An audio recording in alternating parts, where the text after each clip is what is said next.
Bis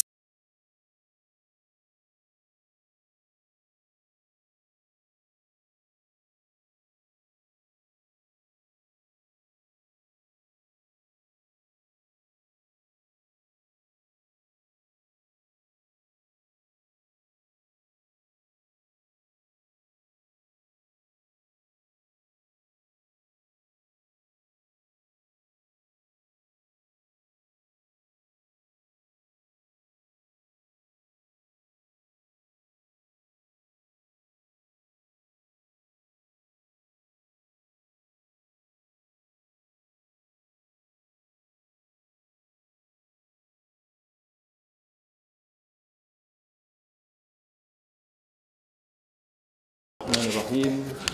Assalamualaikum warahmatullahi wabarakatuh. Innal hamdalillah nahmaduhu wa nasta'inuhu wa nastaghfiruh wa na'udzu billahi min shururi anfusina wa min sayyiati a'malina. May yahdihillahu fala mudilla lahu wa may yudlil fala hadiyalah. Asyhadu an la ilaha illallah wa asyhadu anna Muhammadan abduhu wa rasuluh. Allahumma shalli ala Muhammad wa ala ali Muhammad. Yang kami hormati Ustadz Budi Asyhari LC, yang kami hormati orang tua kita Ustadz Abdul Qadir Baraja, yang saya hormati Ustadz Taufik Bayasud, Ketua Takmir Masjid Al-Hikmah, para jamaah Al-Hikmah, kawan-kawan guru-guru, karyawan Lembaga Pendidikan Islam Al-Hikmah, adik-adik mahasiswa Sekolah Tinggi Keguruan dan Ilmu Pendidikan, para alumni, orang tua alumni, dan hadirin hadirat rahimakumullah. Mari kita haturkan puji syukur kehadirat Allah Subhanahu wa taala pagi ini atas rahmat, taufik dan hidayah Allah Subhanahu wa taala kita bisa berkumpul di majelis ini dalam rangka sholat subuh berjamaah, rangkaian dakwah gerakan sholat subuh berjamaah Masjid Al-Hikmah Surabaya. Kita haturkan sholawat dan salam untuk Nabiullah Muhammad sallallahu alaihi wasallam. Saya Nur Hidayat selaku bagian dari Takmir Masjid Al-Hikmah menyampaikan terima kasih, penghargaan, penghormatan yang setinggi-tingginya pada Bapak Ibu sekalian yang berkenan hadir bersama-sama pada acara gerakan sholat subuh berjamaah Al-Hikmah pada hari ini. Alhamdulillah telah hadir di tengah kita Ustadz Budi Asyhari LC yang sudah sangat kita kenal. Namun demikian akan saya kenalkan agak detail tentang beliau. Beliau lahir di Tulungagung 17 April 1975. Pendidikan beliau adalah di pesantren dan Lipia Jakarta, kemudian Universitas Islam Madinah Saudi Arabia, Fakultas Hadis dan Studi Islam, dan subhanallah beliau adalah salah satu lulusan terbaik dengan predikat cum laude. Aktivitas beliau adalah sebagai Direktur Lembaga Kajian dan Pembina Yayasan Kutab Al-Fatih Pilar Peradaban, inspirator, pendiri dan penulis rutin website Cahaya Sirah.com dan Parenting Nabawiyah.com. Yang ketiga, aktif sebagai pengisi acara program Khalifah atau Sejarah Islam di Trans 7. Karya beliau antara lain adalah sejumlah buku dengan judul Satu Ketika Hidup Selalu Terasa Sial tahun 2016. Yang kedua, Inspirasi dari Rumah Cahaya, serial Parenting Nabawiyah tahun 2011.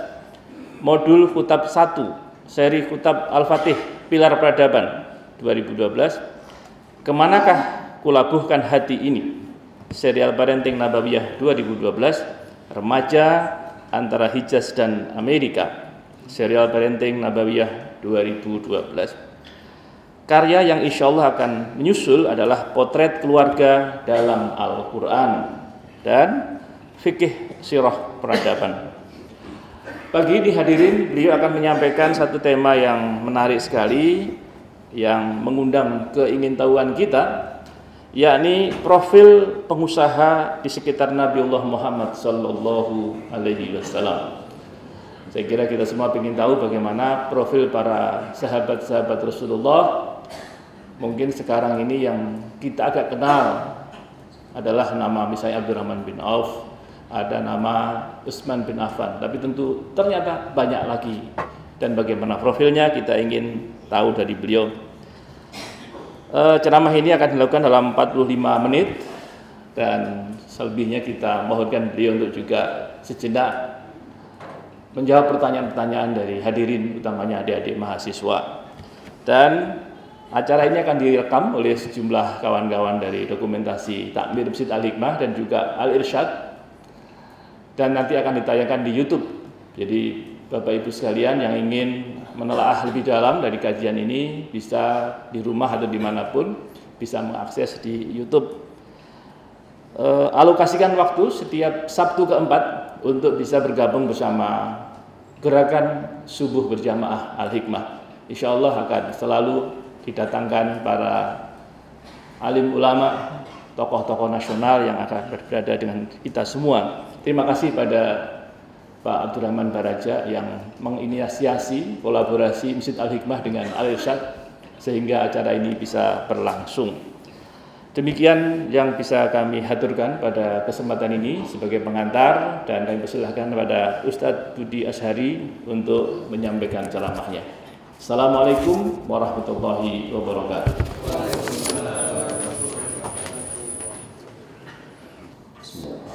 Assalamualaikum warahmatullahi wabarakatuh.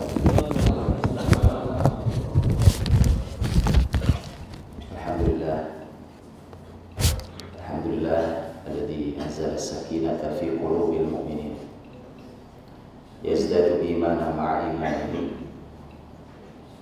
Asyhadu an la ilaha illallah wahdahu la syarika lahu wa asyhadu anna Muhammadan abduhu wa rasuluh.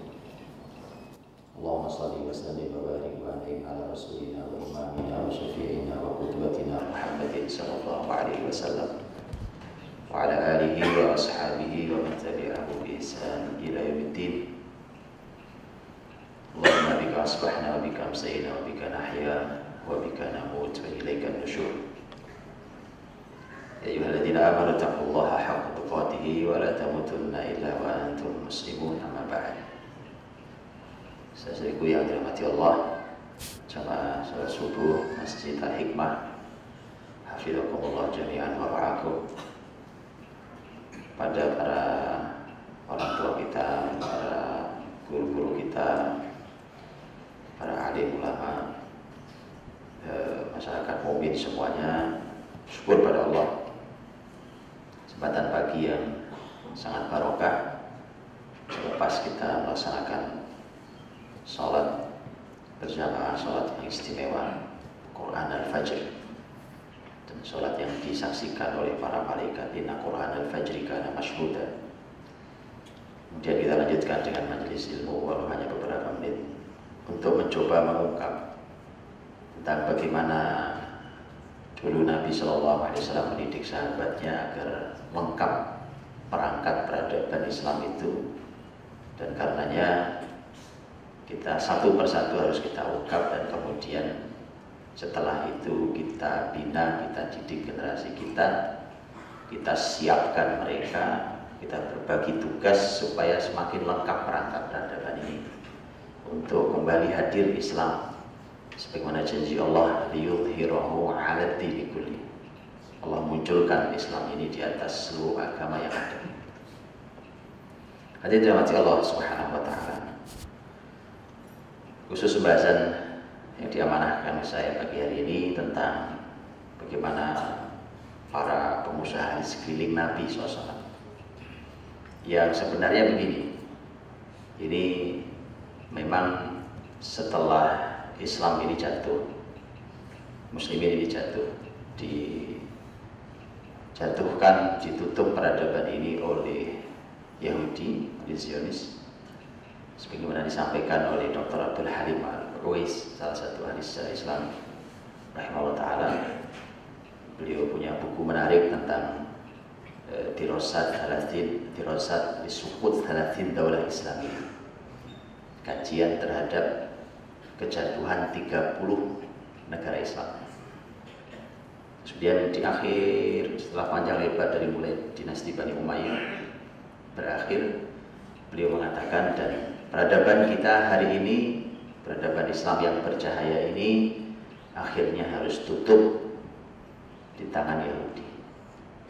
Dengan jatuhnya Turki Utsmani, Yahudi sudah memprovokasi mulai abad 19, kemudian mereka baru berhasil setelah tahun 1900. Terakhir sekali Sultan Abdul Hamid II yang mencoba mempertahankan seluruhnya. Tapi setelah Sultan Abdul Hamid II wafat, maka selesailah semuanya. Sultan yang berikutnya hanya boneka di tangan Zionis. Setelah itu, maka yang terjadi adalah semua yang ada dihancurkan. Semua diacak-acak dihancurkan. Salah satu pisau penghancurnya adalah sekularisme. Sekularisme itu ketika kita ini dibelah-belah kepala kita, diri kita, akhirnya dipisahkan antara agama dan dunia. Berikan hak Tuhan pada Tuhan, berikan hak kaisar pada kaisar. Sehingga kalau kita bicara tentang negara dan agama, maka tidak sedikit cendekiawan muslim yang kepleset juga dan mengatakan bahwa urusan agama, urusan private, urusan pribadi, tak perlu masuk ke dalam negara. Jadi aneh dan ajaib. Tapi itu, teman-teman, kebertahanan itu tidak lama lagi, karena antum boleh lihat perekonomian sudah rela dimasuki kata syariah, ya, walau masih terus belajar. Nah, disitulah kemudian ketika kita membahas tentang pengusaha, jangan antum bayangkan dengan pengusaha di sekeliling Nabi itu, jangan dibayangkan dengan kata pengusaha hari ini. Pengusaha yang tidak tahu Quran, pengusaha yang baru belajar abatasa, salah. Duitnya banyak, tapi ya alhamdulillah Ustaz kemarin hijrah, ya sih. Lain cerita, ini tidak begitu. Tapi tak masalah, ini sebagai sebuah potret awal bahwa mari kita tahapi proses ini. Kita tahapi proses ini, tapi generasi berikutnya nggak boleh begini lagi. Ini generasi harapan kita, anak-anak kita, cucu-cucu kita, nggak boleh. Polanya seperti ini sudah tidak boleh. Kita ini harus sudah menjadi generasi terakhir dari generasi sekularisme. Seharusnya gitu. Berikutnya jangan begitu lagi. Masa polanya begitu lagi? Anak ngerti agama, nggak ngerti ilmu umum, nggak ngerti agama. Ini sudah tidak ada tempatnya. Hadirin dirahmati Allah. Kemudian karena para pengusaha di sekeliling Nabi itu, mereka bukan hanya memiliki harta. Tadi Ustaz Hidayat sampaikan, kalau ada dua nama besar seperti Abdurrahman bin Auf, Utsman bin Affan, semua kita tahu level mereka itu level khilafah. Mereka itu dua-duanya disebut namanya itu layak menjadi khalifah. Abdurrahman bin Auf itu sebenarnya orang yang paling berpeluang sepeninggal Umar. Paling berpeluang. Karena waktu Umar ditusuk subuh hari seperti ini kan, ditusuk. Kemudian setelah itu Umar sudah tidak bisa lagi mengimami muslimin, masyarakat di ibu kota di Masjid Nabawi itu, siapa yang jadi imam? Abdurrahman bin Auf.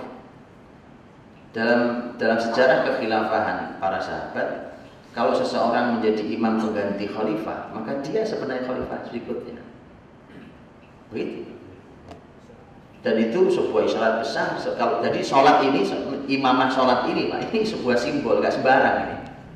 Sebenarnya tidak sembarang. Makanya kan menjadi salah kaprah ketika pemimpin gak bisa ngimami sholat, itu yang ruwet. Pasti akan ruwet. Karena mau pakai simbol apa? Simbol yang paling mudah simbol sholat ini. Dan memang orang akan belajar tentang lihat kebersamaan, imam belum rukuk, ya belum rukuk, dan seterusnya. Jadi hadirin Allah, paling berpeluang Abdurrahman bin Auf radhiyallahu anhu. Dan tetapi Abdurrahman radhiyallahu anhu ketika dia paling berpeluang, dan peluang beliau bukan apa-apa, memang beliau orang sangat layak dari semua sisi. Yang dipimpin, bayangkan yang dipimpin para sahabat dan tabiin. Itu generasi, jangan kan bicara sahabat, bicara tabiin saja luar biasa. Bagaimana sahabat? Makanya pemimpinnya pasti pemimpin yang tak sembarang orang. tidak sederhana memimpin masyarakat seperti itu, harus orang yang luar biasa di segala lini. Mereka orang yang tak hanya seorang yang bisa memimpin, bukan. Mereka punya ilmu yang bahkan mencapai derajat ijtihad. Orang mencapai derajat ijtihad itu kan tidak seperti kita hari ini. Hari ini syarat ijtihad siapa saja yang penting punya handphone. Asal punya handphone boleh ijtihad sekarang, Ustaz. Wah, itu menurut saya tidak boleh, kirim. Masya Allah, mustahil semua tuh. Luar biasa. Masalah pertanggungjawaban akhirat nomor sekian, ya kan? Masalah kalimat kita salah. Antum pikir ngasih jempol ting gitu di itu, antum pikir itu bukan fatwa itu. Ya sembarang, teman-teman. Tangting, kemudian ujungnya ternyata salah, Pak, salah. Siap-siap masuk neraka saja. Itu lah. Karena loh, ini kalimat ajra'ukum 'alal fatwa, ajra'ukum 'alan nar. Orang yang paling berani mengeluarkan fatwa itu orang yang paling berani masuk neraka. Sudahlah, cukup ya, berhentilah. Sahabat aja dulu yang ilmunya tinggi itu, Pak, kalau datang pertanyaan dikirim ke saudaranya, itu yang lebih ahli daripada saya. Mau terakhir balik ke dia lagi. Karena semua orang tahu dia yang ahli, tapi begitu hati-hati ya. Di level-levelnya Abdurrahman bin Auf, Utsman bin Affan itu level pucuk-pucuk tinggi. Cuma memang dari awal Abdurrahman bin Auf sudah mendeklarasikan dirinya bahwa saya ini kalau urusan jabatan tidak mau. Saya nggak mau. Jadi kata Abdurrahman, serahkan pada saya yang memimpin musyawarahnya. Karena saya nggak minat. Kalau saya minat, saya khawatir memimpin musyawarah ada kepentingan. Tapi kepemimpinan khilafah ini saya tidak minat, sehingga serahkan pada saya, sehingga musyawarah 6 orang itu yang memimpin adalah Abdurrahman bin Auf sampai terpilihnya khalifah luar biasa Utsman bin Affan. Jadi ini bukan kalimat pengusaha seperti definisi hari ini ya. Jadi ini luar biasa. Nah itu yang harus diajarkan. Lu nggak masalah. Ahli ilmu seperti Imam Abu Hanifah, ini Imam Abu Hanifah. Kalau semalam saya kisahkan tentang Abdullah bin Mubarak, ya kalau antum hadir di Al-Irsyad, saya kisahkan kisah Imam Abdullah bin Mubarak. Abdullah bin Mubarak itu ahli ilmu, itu levelnya level Imam Malik rahimahullah taala. Imam Malik, antum bisa bayangkan Imam Malik itu masih hidup awal abad 2 Hijriah. Ya memang satu angkatan, meninggalnya hanya beda 4 tahun mereka berdua ini. Tapi bedanya kalau Imam Malik itu nggak punya harta. Hartanya tidak banyak. Kalau Abdullah bin Mubarak itu hartanya melimpah ruah, saya kisahkan semalam. Tapi itu juga artinya bahwa seperti umpamanya yang lain, contohnya Imam Abu Hanifah. Abu Hanifah itu ulama besar. Dan Imam Abu Hanifah itu waktu ayahnya meninggalkan harta sangat banyak, sehingga Abu Hanifah itu kaya.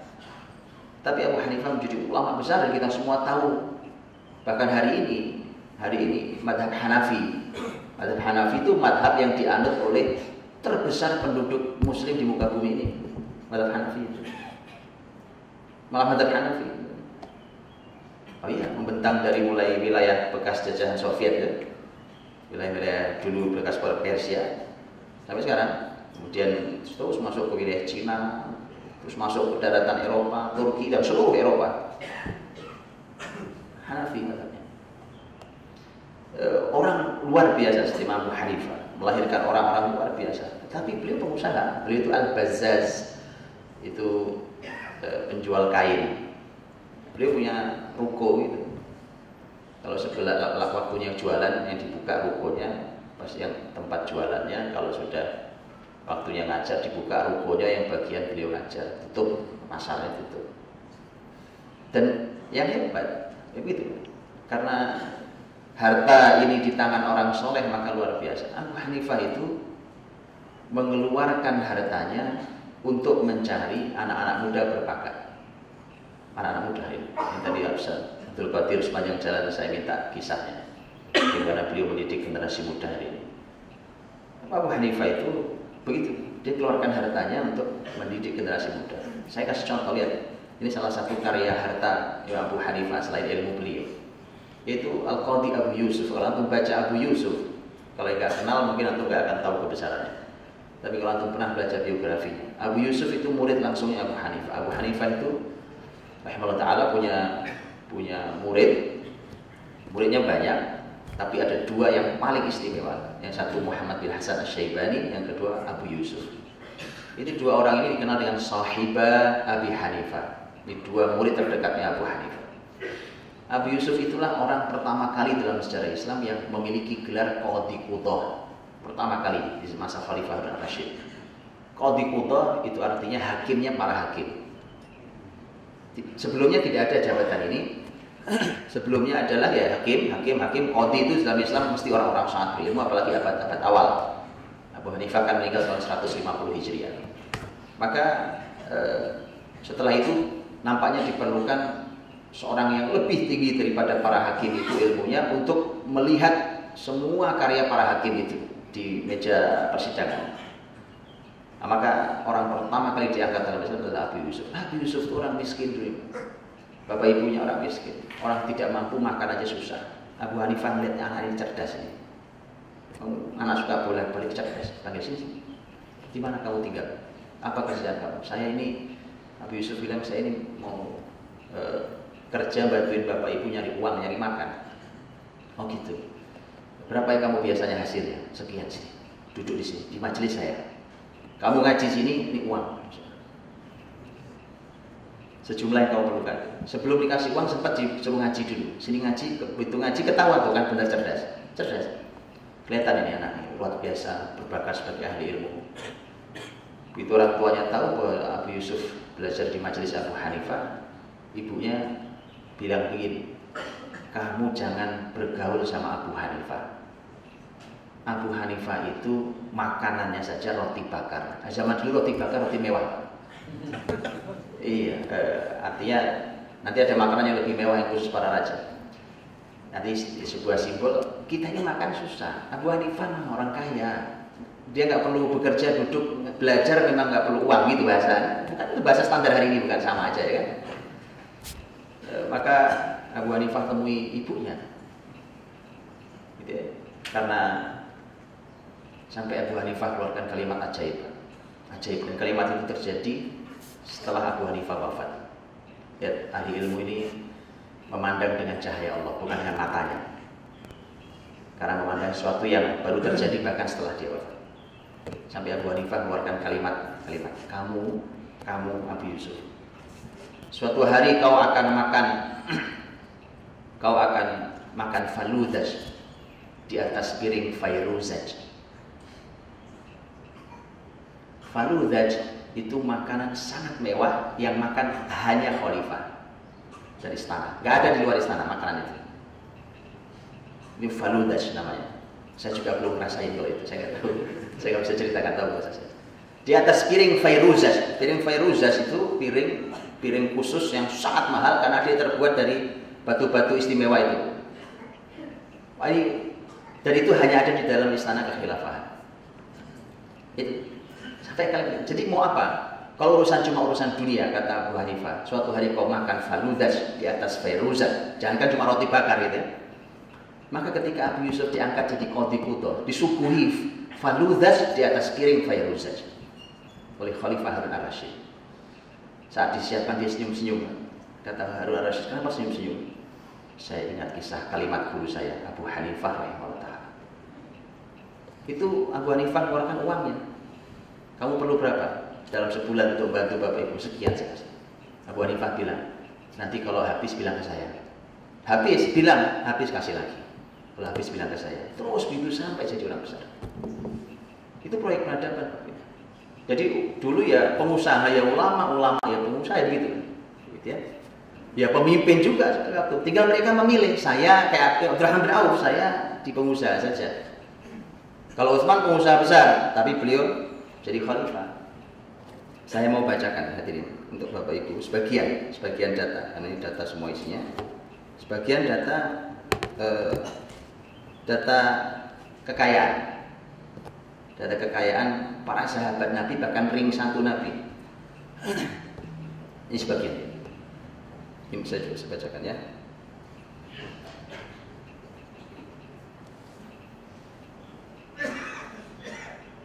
Ini kalau antum lihat, ini memang kekayaan ini melimpah ruah ketika setelah muslimin, terutama di masa Umar. karena muslimin melakukan perluasan wilayah Islam.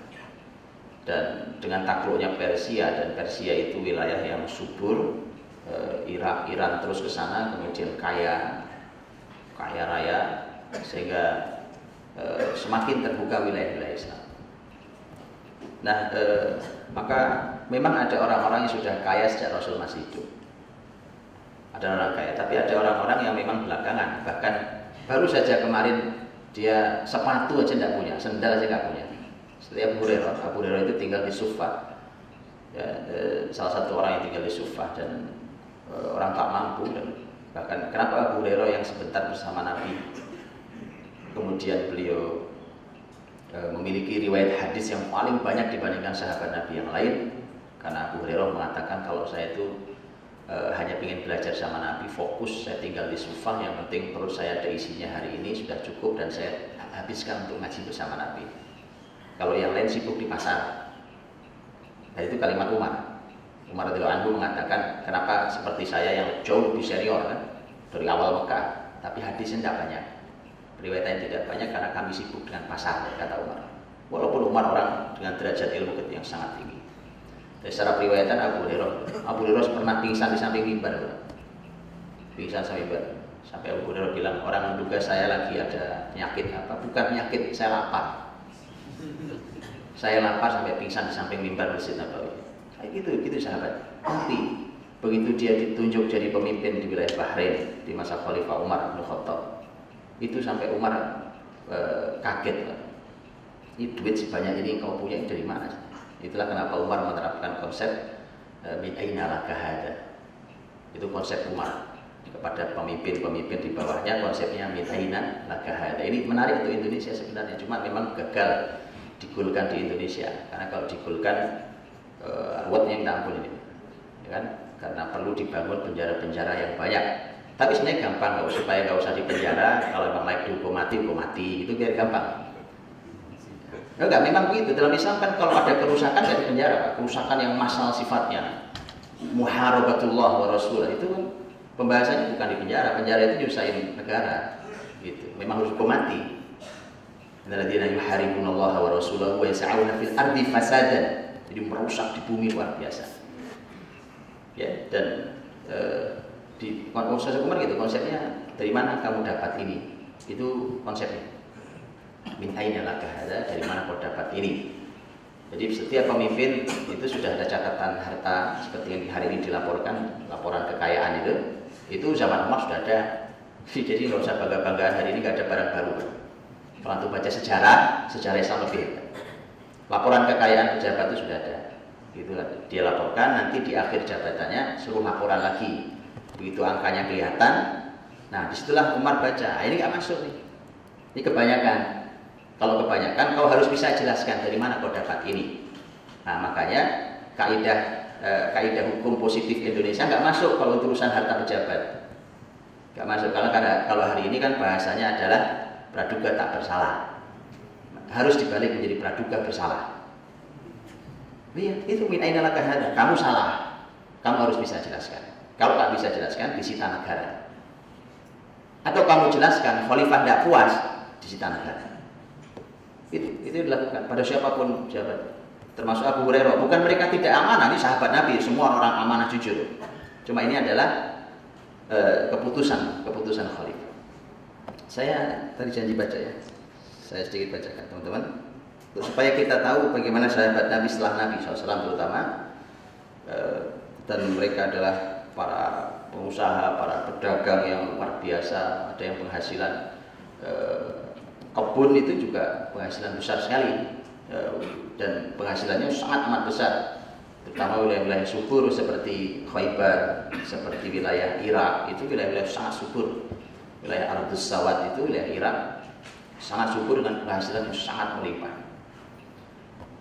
Saya berikan contoh umpamanya sahabat Nabi SAW yang meninggal tahun 54 Hijriah, Hakim bin Hizam, itu disebutkan bahwa beliau robiha biha mi'at alf dirham. Ini waktu pembahasan tentang masalah salah satu transaksinya. Jadi kalau mereka jual beli apa transaksi, untung berapa sih? Itu keuntungan mereka itu angka kecilnya ratusan ribu dirham ya. Supaya antum tahu, bayangkan 1 dirham itu kalau hari ini sekitar 60.000 rupiah. Hari ini dalam angkanya 60.000 sampai 70.000 rupiah ya. Jadi kalau nanti saya sebut angka-angka itu antum bayangkan itu ya, kalau dinar itu 2 juta rupiah kurang lebih hari ini ya. Amr bin Huraith itu pernah beliau ini transaksi ghanimah. Jadi ada ghanimah, kan ghanimah yang didapat negara itu kan bisa dibagi atau sebagiannya diuangkan dan seterusnya. Yang didapat di perang Nahawan, ada perang Nahawan itu perang tahun 21 Hijriah. Itu beliau ini bertransaksi dengan membeli itu barang-barang ghanimah yang didapat dari perang Nahawan. Nahawan itu Persia. Begitu dapat, dia beli seharga 2 juta dirham. Ya kali 60.000 ya. Kali 60.000, 2 juta dirham itu transaksinya. 2 juta dirham. Begitu dia jual, itu dia untungnya sampai berlipat karena dia dapat 4 juta dirham. Itu sekali transaksi mereka begitu bisa. 4 juta dirham. 4 juta dirham berapa? Itu sekali transaksinya orang-orang zaman itu. Ya. Mungkin nama-nama itu agak asing, saya tunjukkan yang dekat dengan Anda. Saya tunjukkan, umpamanya contoh lain adalah sahabat mulia yang antum tahu, dan ini salah satu dari 10 sahabat yang dijamin surga itu Talha bin Ubaidillah. Kalau Utsman, Abdurrahman itu sering dengar. Saya tunjukkan nama-namanya. Talha bin Ubaidillah. Saya tunjukkan kalimat. Talha bin Ubaidillah itu salah satu income kekayaannya saja, salah satunya. Beliau punya income di mana-mana, apalagi negeri Islam dibuka. Bahwa kanat hullatuhu al-yawmiyah fi ihda dhaya'ihi fil Iraq tatarawah ma baina 1000 ila 2000 waq. Ini ukuran zaman dulu. Wa yaqulu hawali 10,000 dinar fi manatiq ukhra. Jadi beliau itu penghasilan beliau itu, teman-teman, itu di sebagian dari penghasilan saja. Umpamanya dia punya penghasilan 10.000 dinar. 1 dinar 2 juta. 10.000 dinar itu hanya salah satu tempatnya. Waqad jaa marratan 700,000 dirham min Hadramaut wa 500,000 dirham min al-Iraq. Suatu hari itu datang harta dia, namanya pengusaha besar, datang dari mana-mana duitnya. Dari Hadramaut, dari Yaman, suatu saat itu datang 700.000 dirham. 700.000 dirham. Antum cukup hitung ya, biar antum tahu harta saya. Itu dari Hadramaut. Yang dari Irak itu datang 50.000 dirham. Itu yang dari Irak.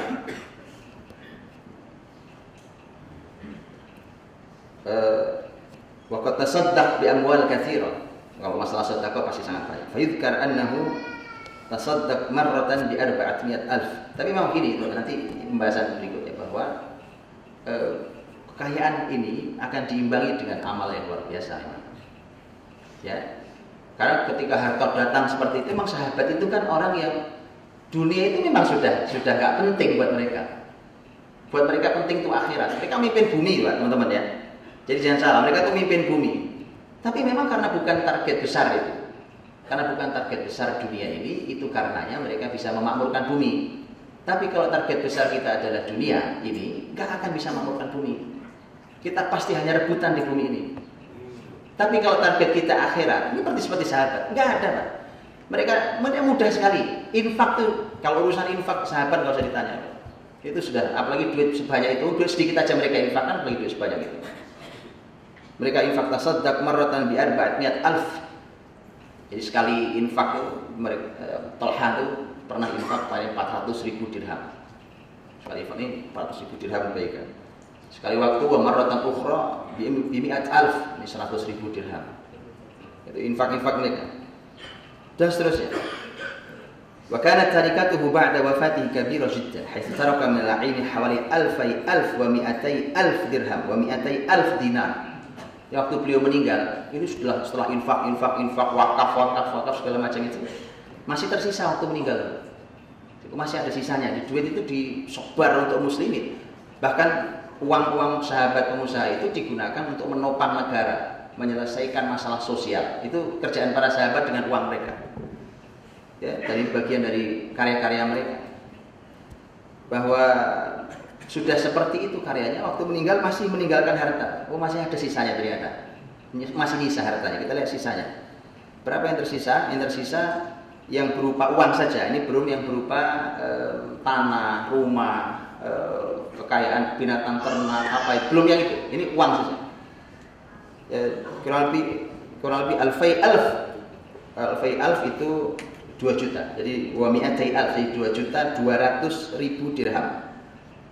Itu sisanya, dan 200.000 dinar.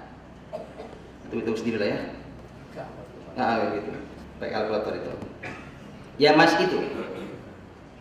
Itu belum beliau meninggalkan az-zahab wal fiddah dan seterusnya, belum aqarat tadi, properti yang beliau tinggalkan. Itu sudah diinfakkan. Memang begitulah. Itulah kenapa teman-teman, saya mohon maaf, saya pernah diminta mengisi namanya entrepreneur muslim. Saya bilang kayak antum salah undang saya biasanya. Karena pembicaranya ada beberapa orang para entrepreneur, gitu, entrepreneurship muslim, gitu, kira-kira. Karena saya itu mohon maaf, saya tidak minat dengan pembahasan entrepreneurship, apa itu saya tidak minat. Sekarang saya suka baca beginian ini. Kenapa? Antum jalani syariat ini, urusan kaya itu pasti. Jadi nggak usah ngobrol-ngobrol pengen kaya. Oh, sampai perlu pelatihan ini, pelatihan itu, ujung-ujungnya halal haram nggak diurusi juga kok. Yang penting gimana caranya dengan modal sedikit, bahkan tanpa modal Anda dapat untung sebesar-besarnya. Itu halal haram nggak ada fikihnya di situ, bahkan pembahasan kajiannya ada.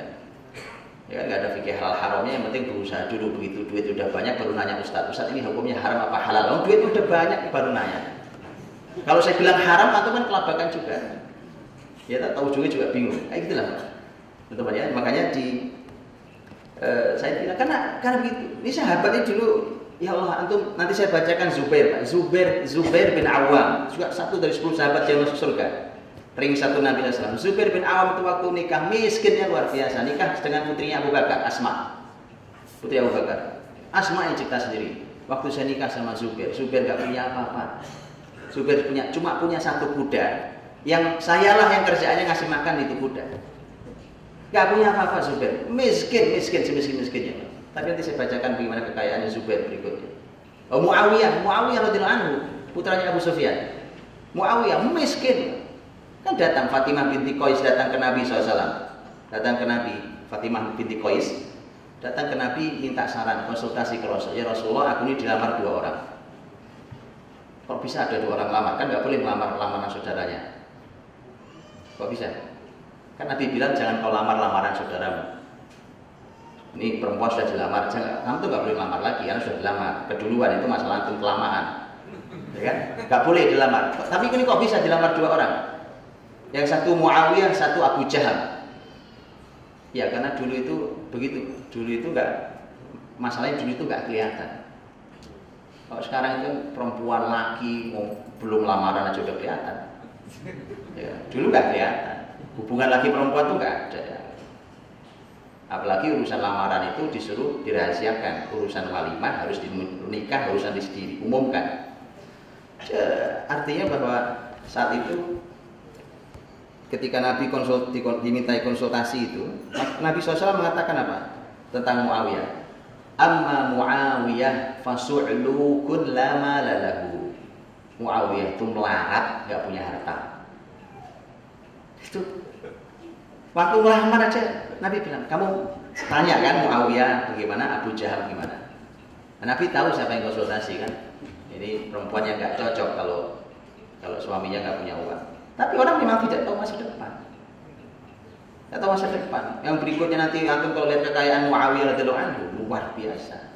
Itu pengusaha-pengusaha luar biasa. Bahkan mereka pemimpin-pemimpin luar biasa.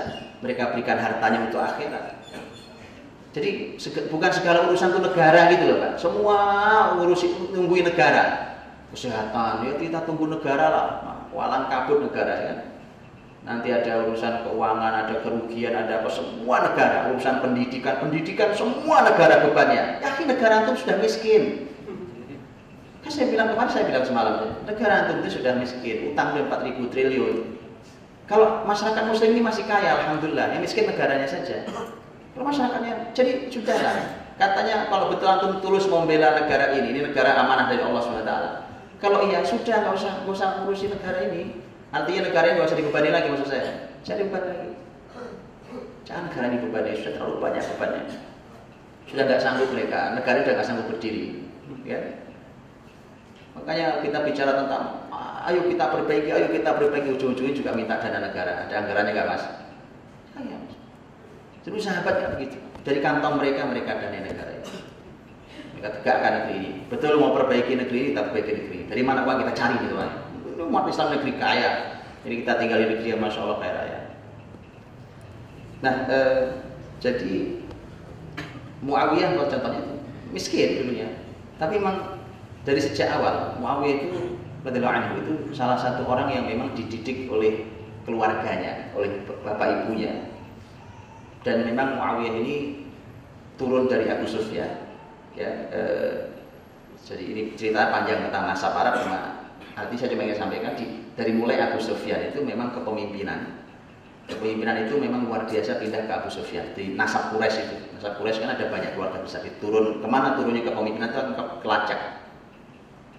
Sampai terakhir itu di masa itu Mas Abu Sufyan itu kepemimpinan turun di Abu Sufyan, sehingga ke bawahnya itu seperti Muawiyah putranya radhiyallahu anhu itu adalah orang yang memang termasuk orang yang punya, bahasa kita ini punya bakat kepemimpinan. Jadi nggak usah dididik jadi pemimpin pun pasti jadi pemimpin. Yang begini jumlahnya sedikit, jangan ini ada analisanya sendiri, kajian sendiri. Dan makanya waktu Muawiyah masih kecil, dimomong sama ibunya, Hindun binti Utsbah, dimomong sama ibunya masih lucu-lucunya kecil gitu. Ada orang lewat bilang, oh luar biasa, ini anak yang luar biasa. Ini orang yang lewat ini orang yang kalau di Quraisy jahiliyah dulu punya apa bahasa kitanya ya, bisa memandang masa depan gitulah ya, orang-orang kayak gitulah. Wah ini calon raja Arab ini, gitu. Ini calon raja Arab. Hindun sang ibu ketika dengar itu kalimatnya bukannya senang marah. Kan orang bilang, wah ini luar biasa anak kecil ini calon raja Arab. Hindun marah. Celaka kamu, dimarahin.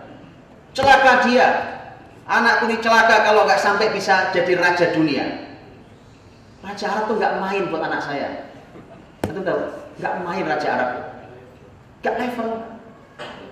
Celaka dia kalau tidak menjadi raja dunia. Betulan, 40 tahun jadi pemimpin, 20 tahun yang terakhirnya menjadi khalifah. Itu pemimpin dunia. Kalimat ibu tuh makanya hati-hati. Oke, lanjut. Zubair, tadi saya cerita tentang Zubair ya. Zubair yang tadi miskin waktu nikah pertama, waktu nikah dengan Asma. Tapi masya Allah ya. Zubair itu punya saking banyaknya harta itu dia punya budak. Budak dulu perbudakan itu Islam berupaya menghapusnya, karenanya sahabat itu juga terus memerdekakan, cuma karena jumlah budak sangat banyak. Sehingga oleh muslimin dipekerjakan dengan baik. Kalau dulu kan budak diperlakukan dengan cara seperti binatang, kalau ini tidak. Bahkan terus sahabat itu kalau membebaskan budak, padahal harga satu budak itu mahalnya luar biasa. Tergantung keahlian dan kehebatan budak itu. Zubair itu punya 1000 budak. 1000 budak. Yang begitu nanti akan dibebaskan. Tapi tadi dipekerjakan, bahkan sebagian budak itu nanti ada yang jadi ahli ilmu, ada yang jadi ulama besar, ada yang jadi pengusaha besar, itu di budak-budak itu. Ya, jadi memang level di kita ini kalau nggak kayak gitu memang lebih rendah dari budak zaman itu. Karena dulu zaman sahabat Nabi SAW gitu, itu budak-budak saja itu sampai seperti itu. Waktu Zubair bin Awam meninggal, ini kan sekali lagi dengan semua infak-infak luar biasa yang sudah dilakukan.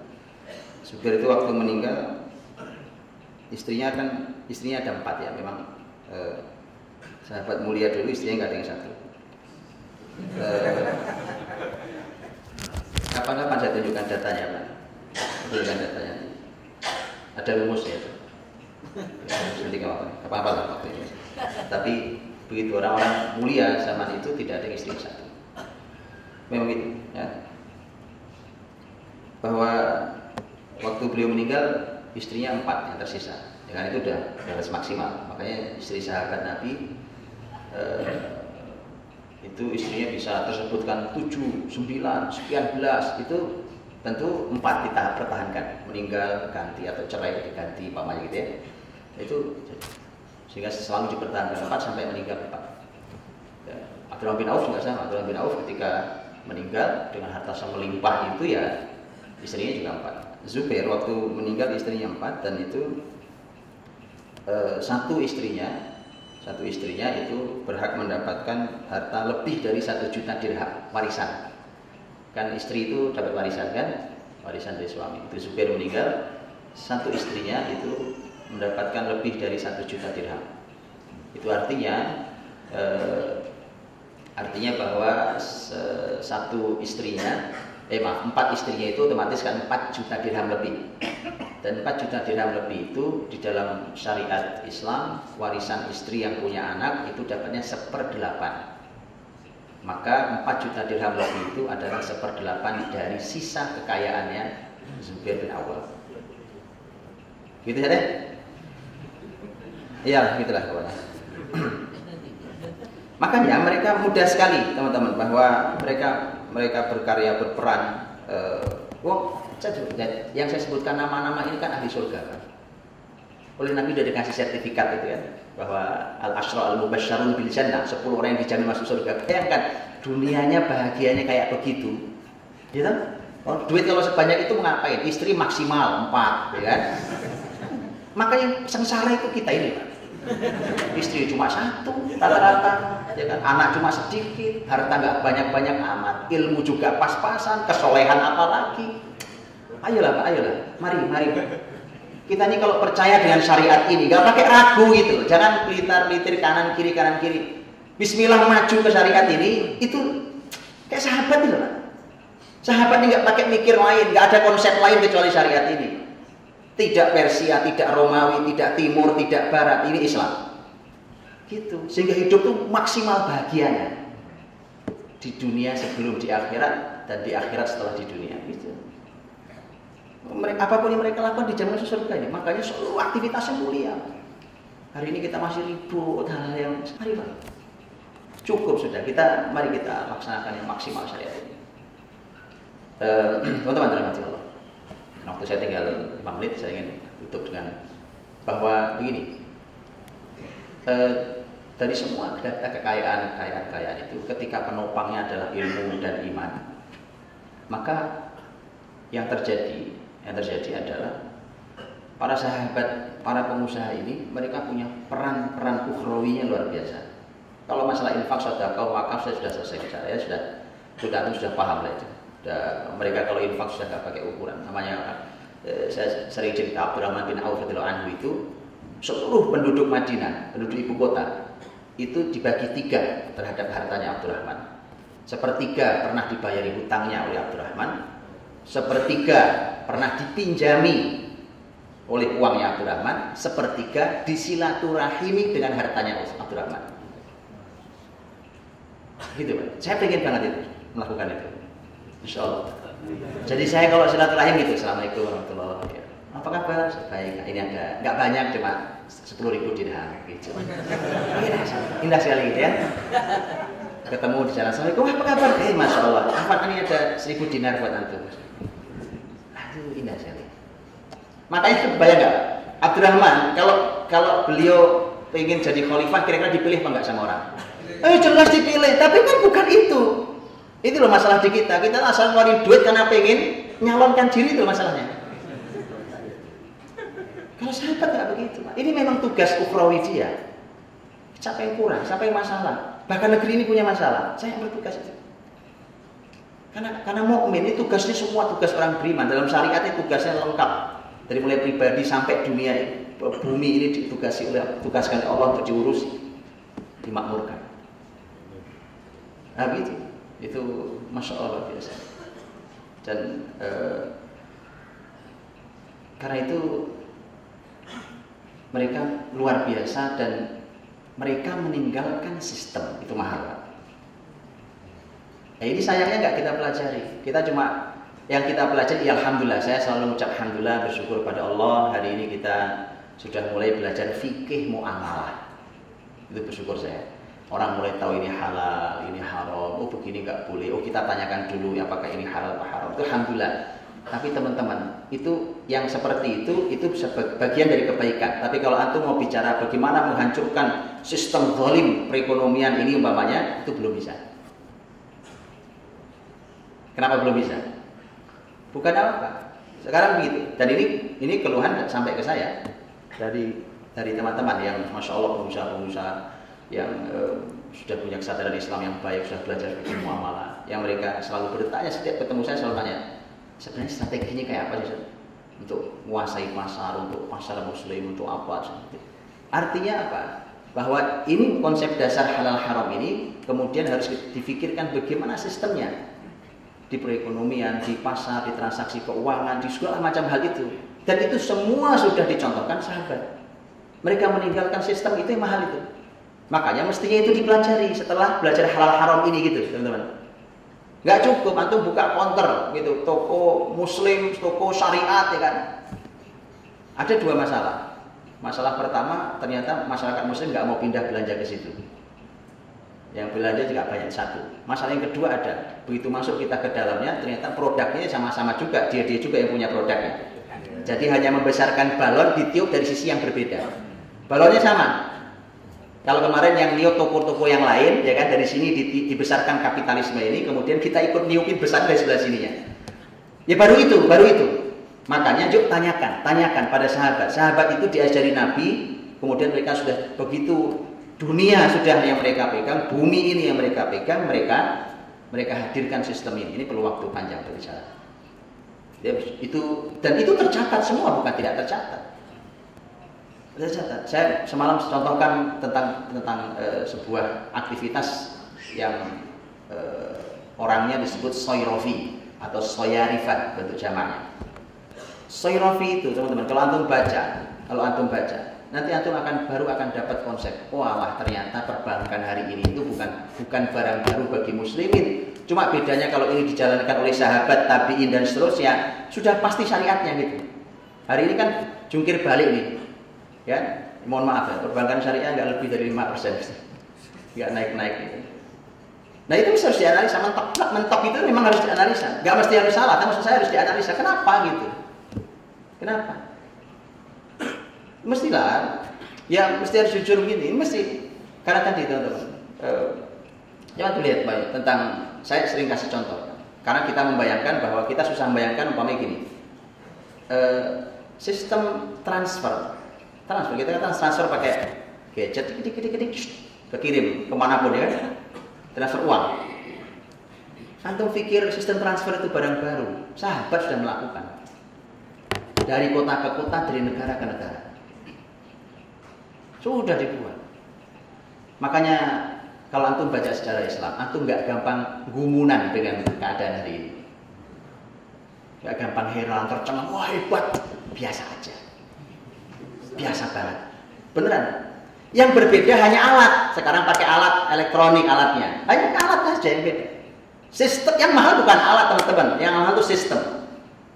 Kalau alat besok akan diciptakan alat baru lagi kan begitu. Tapi sistemnya ini dipertahankan. Dulu pedagang-pedagang Islam, dia berdagang. Saya kasih contoh, mereka dagang umpamanya di Hadramaut di Yaman. Saya dulu umpamanya gini, umpamanya berdagang dulu, umpamanya saya pedagangnya, umpamanya gitu ya. Dagang di Hadramaut. Saya ternyata berhak 100.000 dinar. Nah, itu dulu dinar ya uang emas lah. Itu kalau saya tenteng itu duit emas lah, 100.000 dinar. Pertama berat, kedua hilang, resiko hilang ada, namanya resiko mungkin saja ada masalah di jalan. Saya bilang ke Soyrofi yang di Yaman. Saya akan bilang, Mas, ini saya uang ini 100.000 dinar uang saya hasil transaksi saya di Yaman. Saya cuma pengen bawa 1.000 dinar. 1.000 dinar. Sisanya saya mau ambil di Mekah. Dia bilang, siap, nggak bawa duit saya.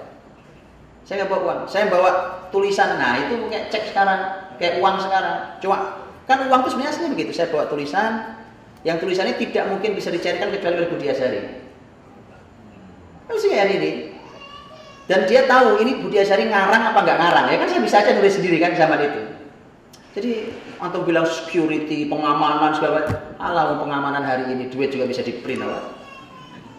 Iya. Toh jebol juga antum bilang pengamanan hebat. Kenapa dulu sahabat luar biasa tapi luar biasa. Begitu sampai di Mekah umpamanya, saya di Mekah beraktivitas transaksi dan saya ngambil uang saya, ternyata saya berubah pikiran umpamanya. Oh, saya berubah pikiran deh. Gini-gini, Pak Syairofi, saya nggak jadi ambil seluruh sisa harta saya yang dari Hadramut. Kan saya tunjukkan ini sisa harta saya. Ini saya mau ambil sebagiannya di kota Basrah di Irak. Saya mau ke Irak. Bisa, saya ambil ke Irak.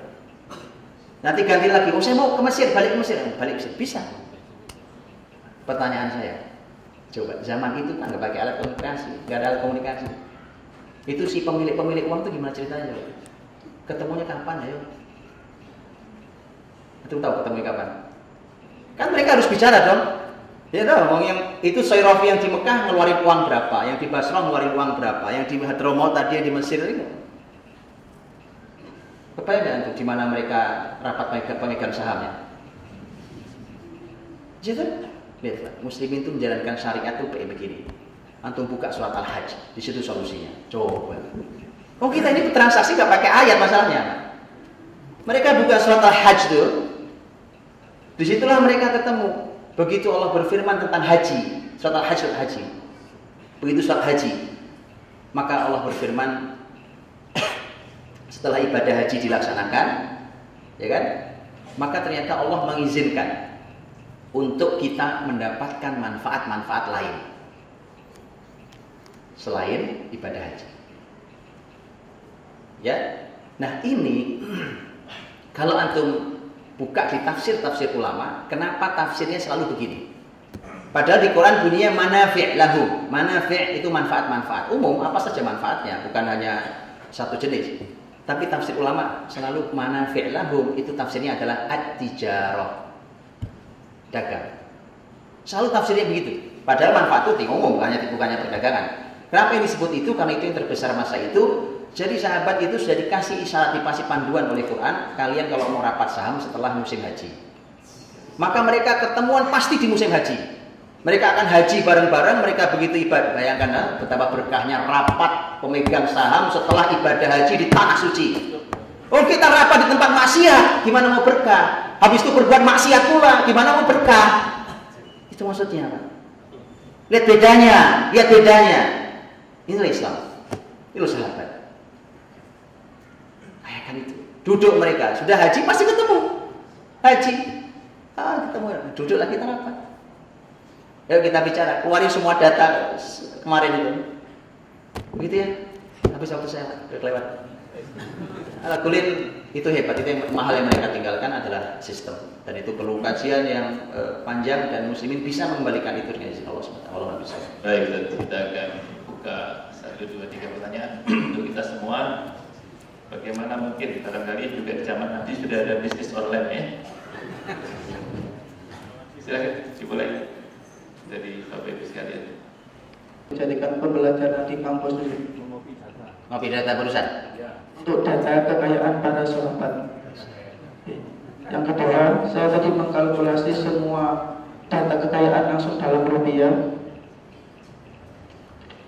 Salah duanya, jadi Thaha bin Abu Baidillah itu sisa kekayaannya setelah dibagi-bagikan ketika wafat 520 miliar. Itu yang siapa, Hi? Yang Thaha bin Abu Baidillah. Thaha bin Ubaidillah. Baik, terus. Kemudian terakhir Zubair bin Awam, setelah dibagi-bagikan tadi ke 4 istrinya, total kekayaannya adalah 1,92 triliun. Pertanyaan saya, Ustaz, kemana sisa kekayaan yang diberikan oleh para sahabat ketika wafat? Dan saya juga pernah mendengar bahwasanya ketika orang-orang yang memiliki kelebihan harta itu akan tertunda sekian lama ketika di pertanggungjawaban akhirat. Lantas bagaimana dengan sahabat yang memiliki banyak kekayaan di akhir hidupnya? Terima kasih. Baik, masih. Masuk. Barakallahu fikum. Luar biasa. Ini pertanyaan berkelas dari generasi muda kita yang harapan harus gini Pak, hadirkan generasi muda seperti ini. Itu umat punya harapan kebangkitan insyaallah. Jazakallahu khairan sudah menghitungkan juga untuk kita kalau masalah data ini kelebihannya teman-teman ya. Kalau antum, saya sudah pengalaman ini karena suka ngoprek di internet itu, saya pengen ngecek kitab. Itu kalau kitab yang berbahasa Arab sampai hari ini saya download nggak selesai-selesai. Saking banyaknya dalam berbahasa Arab. Tapi dalam bahasa lain antum harus beli. Kalau dalam bahasa lain, bahasa Inggris sekalipun saya coba cari beli nggak ada yang gratis. Tapi kalau yang ini kelebihan Arab sampai hari ini. Kalau urusan ilmu mereka dermawan luar biasa. Dan itu karena sejalan dengan Iqra bismi rabbik. Ya, jadi yang saya baca barusan itu hanya satu buku paling nggak sampai 200 halaman. Ini nggak sampai 200 halaman. Ya, ini tesis S2. Jadi dan sangat banyak lagi buku yang lain. Sampai buku lain. Ini antum bisa. Kalau yang ini, antum bahkan ketik aja di Google antum ini sendiri, antum download sendiri ketemu bukunya. Ya, judulnya yang barusan saya baca At-Tijarah wa Daulatul Khilafah. Ya, Tijarah dan wa Daulatul Khilafah. At-Tijarah wa Daulatul Khilafah. Masanya masa Khulafaur Rasyidin sampai akhir dinasti Bani Umayyah. Ya, At-Tijarah wa Daulatul Khilafah. Ini tesis S2. Silakan dicek sendiri, dibaca, antum baca sendiri. Enggak banyak, cuma enggak sampai 200 halaman. Tapi itu hanya data sebagian, perlu nanti tentu perlu data-data yang lain. Kemudian harta, kekayaan sebesar yang tadi antum hitung itu kan yang uangnya, ya kan? Yang uang, belum yang aset, barang atau apa tadi itu, kebun, ya rumah, ya tanah, ya binatang ternak segala macam. Baik. Nah, kemana harta itu? Tadi, pertama harta ini adalah hak ahli warisnya. Ahli warisnya, dan ahli warisnya berhak mendapatkan harta sebesar-besar itu. Dan nanti harta-harta itu gini, contohnya Zubair bin Awam radhiyallahu anhu. Zubair bin Awam itu juga dulu karena orang-orang soleh kayak Zubair, apalagi orang tahu ini sahabat ahli surga segala macam, orang pasti merasa aman nitip uang sama Zubair, sehingga kayak bank tadi, fungsi bank. Sehingga Zubair itu kalau dititipin uang oleh masyarakat, saya nitip uang Zubair, nanti saya ambil bulan depan, papanya gitu ya. Zubair bilang, boleh nggak status uangnya bukan titipan? Karena kalau titipan saya harus nyimpan dan saya nggak boleh apa-apakan. Saya siap beramal, karena itu amal orang soleh. Orang beriman dulu tuh nggak pakai. Ya, saya mohon maaf. Sahabat dulu nggak pernah minta uang administrasi. Ini kan antum nyimpan sama saya nih. Saya kan perlu safety box, ya kan? Atau apa, sehingga saya mohon maaf sebesar ya. Sahabat dulu ini amal saya. Antum nitip apa ke saya? Ini amal saya untuk antum. Oke? Sudah dititipkan itu. Makanya saya cuma bilang bedakan antara halal haram dengan bicara tentang peradaban yang lebih tinggi. Halal haram itu kewajiban di tema peradaban. Harus halal haram dulu, tapi ada yang lebih tinggi, naik lagi gitu ya. Artinya Zubair itu akhirnya selalu punya pola. Saya statusnya utang ya. Jadi uang yang kau titip itu utang buat saya. Gitu. Nah kalau utang berarti kan sudah punya saya. Yang penting pas antum tagih saya bisa bayar. Nah kalau punya saya boleh dong, saya puter. Kan gitu. Makanya waktu meninggal, Zubair itu uang hartanya banyak. Makanya dia titip pesan ke anaknya Abdullah, kalau bapak meninggal ini catatan utang bapak ya, ini nasabah nama-namanya. Gitu, lengkap datanya. Dan itu utangnya memang besar. Saya lupa angkanya, di sini ada juga datanya. Itu tak kurang dari 1 juta dirham lah. Tapi itu cuma perlu dijualkan salah satu asetnya Zubair dan tertutup. Itu maksudnya. Jadi harta itu diselesaikan dulu urusan semua sesuai dengan syariat, utang piutang, kalau ada wasiat ayah yang meninggal itu diberikan, baru kemudian dibagi warisan. Sudah, anak-anak itu masya Allah, anak-anak karena ini harta yang baik sebagaimana firman Allah. Lihat Allah ketika berfirman, kutiba alaikum idza hadara ahadakumul mautu in taraka khairan. Ya, in taraka khairan al-wasiyah. Allah menyebut harta di ayat itu di surah Al-Baqarah itu dengan kata khairan, kebaikan. Nah, yang ditinggalin sahabatnya kan harta-harta baik, Pak. Harta halal. Karenanya akan dilanjutkan oleh anaknya dalam bentuk kebaikan karena memang yang ditinggalkan kebaikan gitu. Nah kalau ditinggalkan neraka, jadi neraka tuh anak-anaknya. Ini harta baik, khairon. Allah maunya kalau kalian tinggalkan harta itu, tinggalkan khairon. Tafsirnya itu khairon itu harta. Padahal kata-katanya khairon, artinya baik. Jadi itu yang kemudian kebaikan ini akan dilanjutkan oleh anak-anaknya. Anaknya akan berkarya seperti ayahnya, dikembangkan hartanya, kemudian berinfak, bersedekah, berwakaf dan seterusnya. Ya, jadi baik, saya kira satu lagi. Di Islam itu kan sebaik-baik tempat adalah masjid dan seburuk-buruk tempat adalah pasar. Nah, tapi kita sebagai umat Islam justru disuruh menguasai pasar. Nah itu gimana korelasinya seperti itu? Karena kan pasar kan sangat luar biasa. Seperti ini kan, maksudnya hal-halnya kan luar biasa. Tapi di Islam justru kita harus menguasai pasar. Nah, itu. Terus yang kedua, mungkin dikasih bocoran Ustaz, apakah kebangkitan Islam, ekonomi Islam terutama itu nanti kita harus paling tidak menguasai massive market. Jadi kan dulu memang zaman para sahabat itu karena memang dia punya massive market yang luar biasa. Apa nanti kedepannya kita harus seperti itu untuk menguasai pasar lagi seperti itu. Karena saya tertarik dengan tadi analogi balon itu kan. Sekarang sekarang kan rame mart syariah, ekonomi syariah itu kan ternyata produknya juga miliknya produk Yahudi. Jadi kan ini mart syariah tapi ya barangnya Yahudi. Jadi saya setuju dengan tadi analog itu balon itu. Jadi sebenarnya yang membesarkan, yang mengayakan itu juga untuk orang-orang Yahudi. Jadi contohnya gini. Baik, ya jelas. Baik, ya. Masih Pak. Baik, Abdul Qadir dan jamaah bagian. Tentang pasar, saya di akhir saat semalam juga ada sampaikan di Masjid Al-Azhar bahwa ini uniknya pasar. Pasar itu oleh Nabi disebut sebagai tempat yang paling buruk.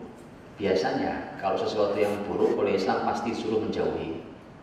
Tidak dengan pasar. Tidak dengan pasar. Ternyata pasar diminta oleh Islam untuk dikuasai oleh muslimin. Nah ini susahnya. Susah. Kenapa? Kalau masjid, muslimin disebut oleh Nabi dikatakan bahwa ini tempat terbaik. Sudah masuk anak kecil, orang tua, orang nggak berilmu, orang berilmu masuk sini aman. Maka kalau tempat terburuk gak boleh sembarang orang masuk. Karena tempatnya sudah jelas oleh Nabi, diberikan statement oleh Nabi bahwa ini tempat terburuk di muka bumi. Anak kecil masuk masjid, bagus, betul ya? Tapi anak kecil masuk pasar.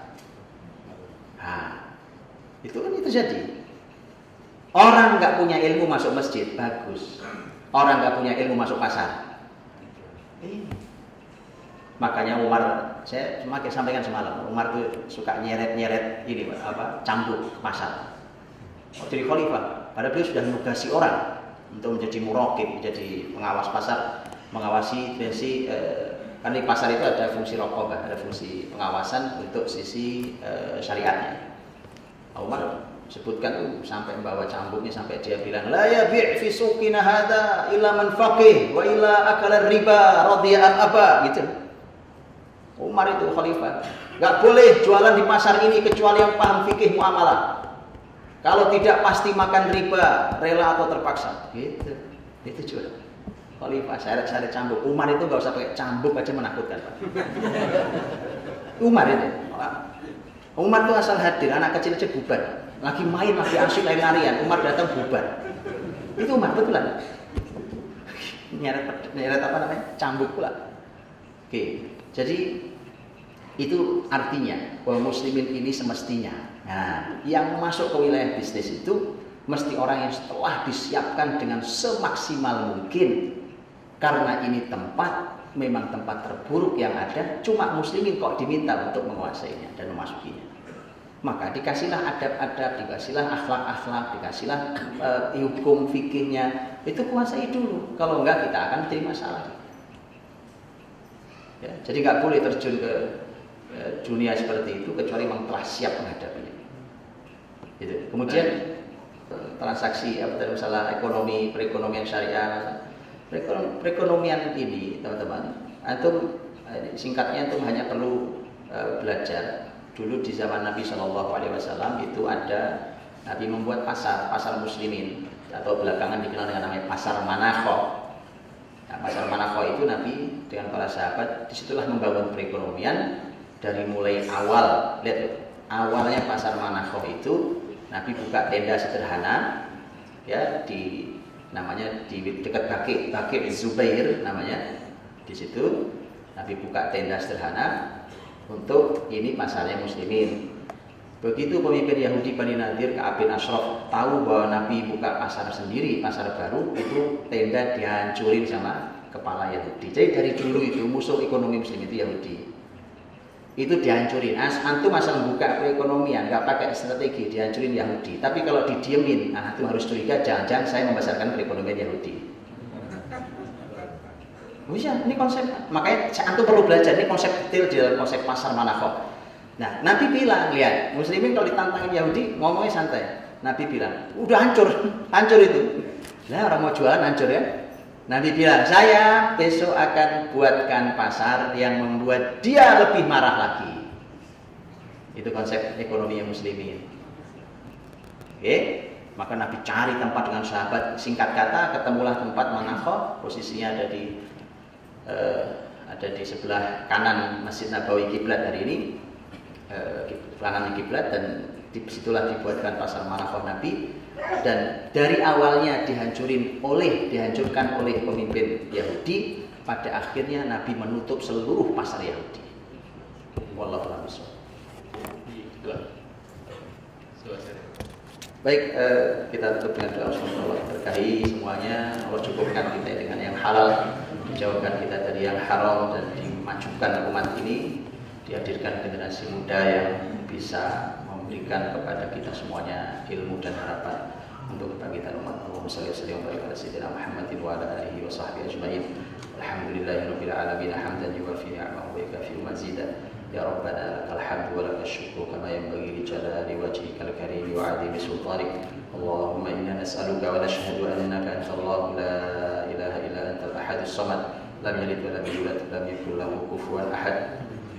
Allahumma ati nufusana taqwaha wa zakkiha anta khairu man zakkaha anta waliyuha wa maulaha ya ghaniyyu ya hamid ya ghafur ya wadud aghnina bihalalika an haramik wa bita'atika an maksiatik wa bika amman siwak. Allahumma aslih syababal muslimin, Allahumma aslih wulata umuril muslimin, Allahumma aslih dhata bainina, Allahumma aslih lana dinana alladhi huwa ismatu amrina wa dunyana allati fiha ma'ashuna wa akhiratana allati ilaiha ma'aduna. Allahumma la tusallit alaina man la yakhafuka fina wa la yarhamuna.